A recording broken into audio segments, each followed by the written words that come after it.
The day after the song hit the radio, New York froze. A snowstorm swept through the city overnight, covering everything in white, slowing life down just enough for Bryson to finally breathe and think.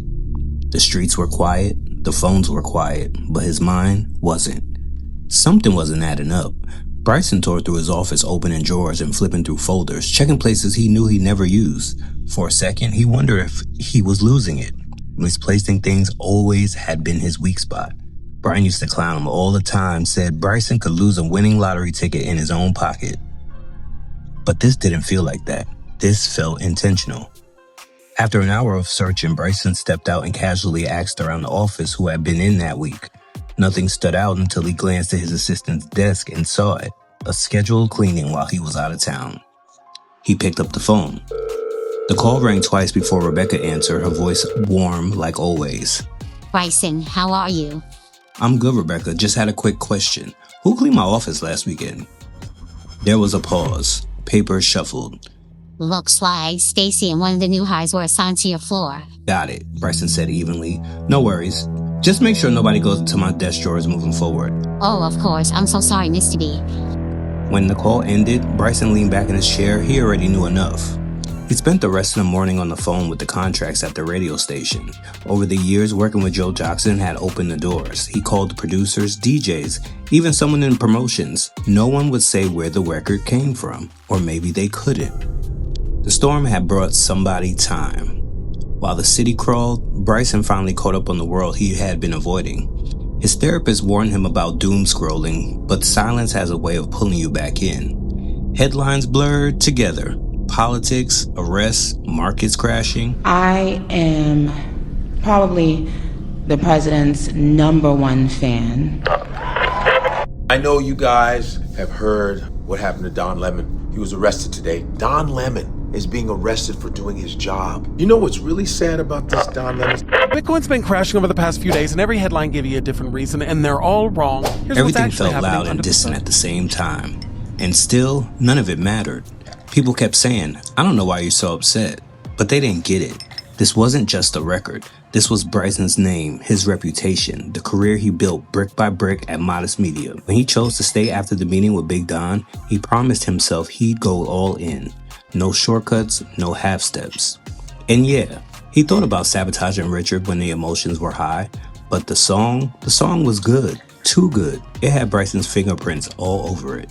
A few days later, Rebecca called back. She sounds different this time. I had to let the new cleaner go. She said the minute she saw the USB drive in your desk, she claimed she put it back. Stacy denied knowing anything. Bryson thanked her and hung up. Of course Stacy denied it. The following afternoon, Bryson was knee-deep in emails when his phone rang again. Come to my office, Clint said. No greeting, no warmth. The moment Bryson sat down, Clint exploded. Why the hell did you put the record out? Bryson stood up as fast. I didn't. I made the song, yes, but I never released it. Someone took it from my desk. Clint stopped pacing and stared at his laptop. Here's the issue, he said finally. That record features Jada. Jada was not signed to Modest yet. Bryson blinked. What? She signed to Giant Entertainment. Big Don himself handed the record to the station. The room went quiet. Until we figure this out, Clint continued, you're off all new projects. Bryson walked out without another word. After that, everything shifted. Calls stopped coming through, meetings disappeared, Richard didn't answer, not once. Somewhere between the leak and the fallout, Bryson realized the story had been rewritten without him. And then the email came. It was from Stacy. She admitted it. She took the drive. She knew the record was special the moment she heard it. She thought if she gave it to Richard, he'd help her break into the industry. She followed up with him days later. According to her, Richard said no. Bryson read the message twice. If Richard didn't drop the record, who did? As Bryson stepped into the elevator, he looked up, saw Richard standing there. Before Bryson could even speak, Richard sighed. I didn't put the record out, he said. I was mad when I heard it, yeah, but I'm not stealing your work. I gave it to Chris. I thought it'd be safe. The doors closed. Chris? The name hit harder than anything else. Bryson's chest tightened and Brian's voice echoed in his head.